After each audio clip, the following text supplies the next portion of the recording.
apakah sentimen pengumuman pertumbuhan ekonomi kuartal 1 jadi sentimen yang cukup besar untuk pergerakan IHSG hari ini?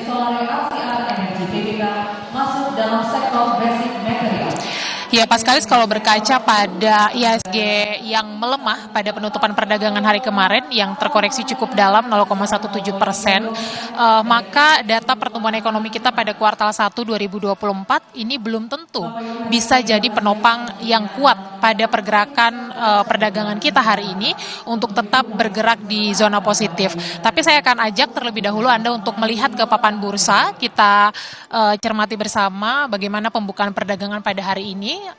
Terlihat dibuka di zona hijau, bergerak di level 7.146 sekian, dan kemudian juga terapresiasi 0,31% dan ada penambahan sekitar 25 basis poin.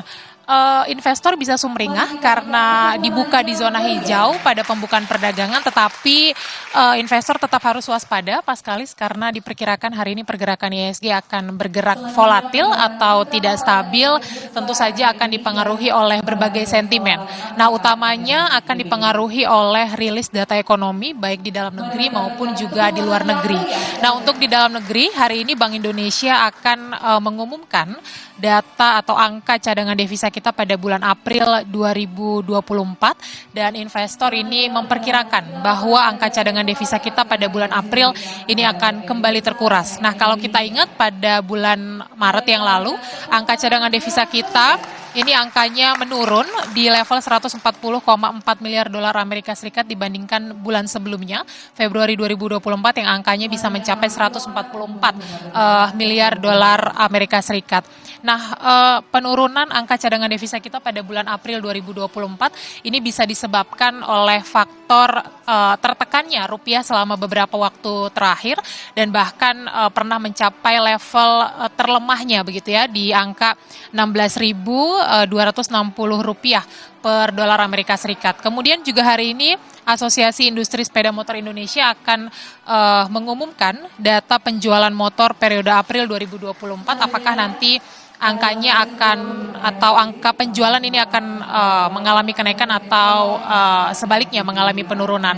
Nah, kemudian untuk data ekonomi global, investor juga akan mencermati data ekonomi Tiongkok yang hari ini akan merilis angka PMI atau Indeks Manajer Pembelian, kemudian juga besok ini akan merilis angka neraca dagang.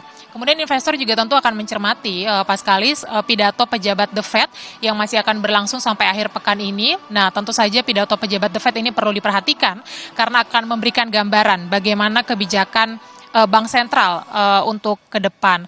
Nah, kemudian juga seperti kita tahu bahwa pada hari ini merupakan hari perdagangan terakhir pada pekan ini karena akan ada libur panjang Hari Raya Kenaikan Isa Al-Masih. Nah, yang perlu diwaspadai oleh investor adalah adanya ancaman aksi profit taking, karena biasanya ini investor akan cenderung mengumpulkan cuan begitu ya terlebih dahulu untuk mengantisipasi kondisi terburuk pada masa libur panjang. Tapi tentu kita harapkan IHSG hari ini bisa ditutup di zona positif sebelum investor menikmati libur panjang selama atau sampai akhir pekan ini. Paskalis. Terima kasih ulasan Anda langsung dari Bursa Efek Indonesia Jakarta, Dian Silitonga. Dan saudara, Sapa Indonesia Pagi masih akan kembali